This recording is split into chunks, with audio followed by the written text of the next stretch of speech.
Hey everybody, this is Joe back with another episode of the Waterbox 130.4 build. I've been a little frustrated lately, so I want to apologize that I haven't been making many videos during my cycling process. But, it is April 10th and I've started this cycle process on March 13th. And my ammonia is getting eaten up within 12 hours. My nitrite, I'm registering 5 parts per million. Today I saw a little bit of drop in my nitrites because I always save the one that I did the night before. And so it's been a little frustrating ride. I know it can be 4 to 6 weeks.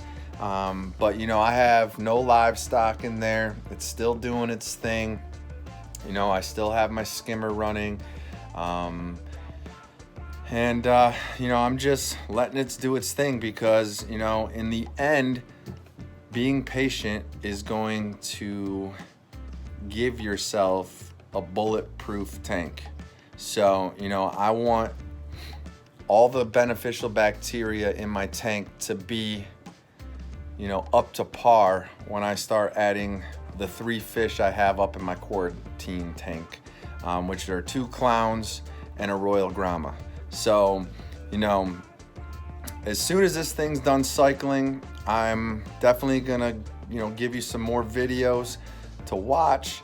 But, just to give you something, I'm gonna show you kind of how I organize the unfinished part of my basement.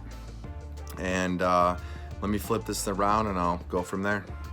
So I had this old shelf here that has just been sitting in here, and I figured I'd clean it off and use it for all of my aquarium parts and my testing kits. I have my media up in the right hand corner here, and I did order some of these Hannah checkers, and they are really cool. The only one that I have used so far is the alkalinity checker. And I'm gonna, once this thing's cycled and ready to go, I'll start using the calcium checker and the phosphate checker. It also came with this pH checker. I have to calibrate this. And I did order this everyday fish feeder from Eheim, and I'm gonna just use this while I'm on vacation, so that I don't have to, I dropped it, but so I don't have to worry about people coming over to feed my fish. All I have to worry about is them adding some fresh water to my ATO. But I have some of my chemicals back there. I treated my fish with this Prazi Pro. First off, it says leave it in there for 5 to 7 days. Do a 50% water change. You want to run some carbon for a couple of days to get everything out of there. And right now, upstairs, I've been treating the fish with cupramine, and I'm on day, I believe I want to say 8 with that. You're only supposed to, treat them for about 14 days, and I'm hoping that my tank will be cycled by then. But, I have some vinyl tubing, that's 1/2 inch right there. That's gonna go on my media reactors. I have a little specimen container, so when I do my acclimation for my fish and corals, I can do it in there. I did pick up a pretty cool product too. I've had it for a little while. I haven't really showed you what it is, but this is the Marine Depot AccuDrip, and this works really well for acclimating new fish and corals. It's got like a little pinch off valve so you can set the proper drip, and I want to say it's like 2 to 3 drips at a time, over the course of a couple of hours. And then in between those couple of hours, what you do is, you empty about half of the water from your container, and then you know, let the drips rise back up, and that's how you acclimate your fish. So this is a cool product. I also have some reef dip here. This product, you know, just lets you dip your corals before you put them in your tank, and hopefully gets rid of any sort of unwanted things on them. But yeah, so, you know, I have some reef glue. This is what I use to, you know, glue my frags onto my rock. And then I use the reef welder for my rock, for placement. I also have this stuff, which is kind of hard to get. This is called Dino X, and this right here is supposed to help with dinos.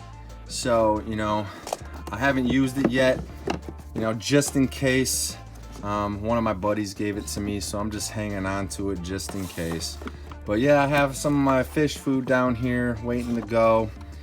And other than that, you know, it's just good to have something that's gonna organize all your stuff next to your tank so you can easily grab it. And then on this shelf, you know, I just put all of my boxes here. I'm one of the type of guys that like to keep all the boxes just in case, you know, down the road I get something new and want to sell on eBay. You know, people are more apt to buy your stuff on eBay when you have all your boxes. And here's a filter media cup that I have. It's a 4-inch one, and it's made by Rimmer and Rimmer, or Rimmer and Rimmer. It's R-I-M-E-R. And these are made in the United States. You know, I did put it in just to test it out. It moves a little bit, but I think once you put, you know, some carbon in here, it's gonna weigh it down so it doesn't, you know, move around. And back here, I have some, they're called Active Pearls by Dr. Tim's Aquatics. And this right here, it removes nitrates and phosphates. So that's gonna go into one of my meteor reactors.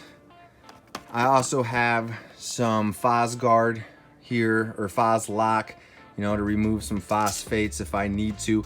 I'm not gonna really run this, you know, because from what I'm reading, it's good to have some phosphates in your tank to keep everything healthy. You know, you just don't want too much. So I'm gonna monitor that with my Hannah checker. And then I have some ChemiPure Elite back there and this Pura Carbon, you know. So I think I'm just gonna start out with the ChemiPure Elite because it's what I'm used to. And I also have some Purigen. So, you know, those are some of the medias I have right now. These are just your reagents for your Hannah checkers. And so far that's it. And once my tank actually cycles, I'm gonna have to do a pretty big water change, probably like a 90% one, just because my nitrates are pretty high as well. You know, they're definitely like 20 parts per million right now when I checked it last, but that was like a week ago. So, you know, I want to get that to, you know, under 5 parts per million before I start adding, you know, any livestock. But, you know, every once in a while I come down here, turn the lights on just for a few minutes, just to, you know, get that glimmer of hope that this is almost ready to go. You know, I know you all already seen the inside of my sump, but, you know, here she is running. Got the controller board right down there. That's my Dr. Tim's Aquatics ammonium chloride. So I put that stuff in every single day because the bacteria is eating it, and you got to keep them alive.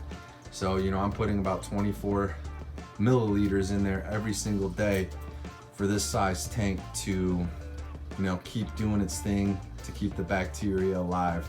But yep, that's all I got right now, and hopefully I got some more videos on the way, and I just cannot wait for this thing to get done cycling. Talk to you later. Bye-bye.